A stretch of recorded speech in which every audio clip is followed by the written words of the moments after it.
On voit pas bien, au fond, ce qui différencie les uns les autres. Et moi, j'ai un souvenir précis, lorsque j'étais rapporteur de la fameuse loi Macron, c'était quand je voyais des gens de l'opposition me dire « Je la voterai bien, cette loi, mais tu comprends bien que je vais pas le faire ».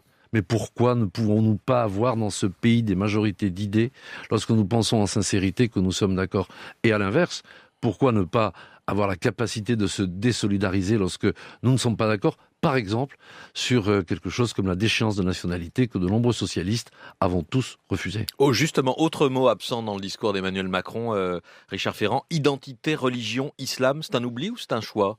Non, il a parlé de laïcité. Une laïcité qui est d'abord une liberté et un levier d'émancipation.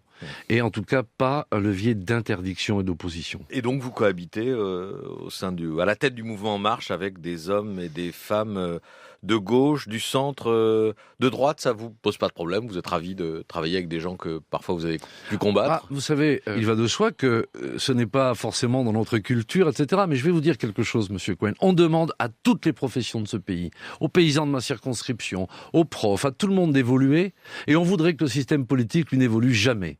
Eh bien ça, ce n'est plus possible et notre peuple n'en veut plus. Nous devons comprendre que nous devons apporter des solutions, des réponses et que nous devons mettre, j'ai envie de dire, toutes les bonnes volontés qui sont rassemblées sur des valeurs, il faut les mettre ensemble pour apporter des solutions. C'est ce que nous voulons essayer de faire avec Emmanuel Macron. Ça aussi, il va falloir s'y habituer. Nous revendiquons cette liberté et j'ai envie de dire que vous n'allez pas trouver en marche la discipline de parti et contrairement à ce que disaient vos humoristes, ni même des éléments de langage. La preuve, je vous parle librement.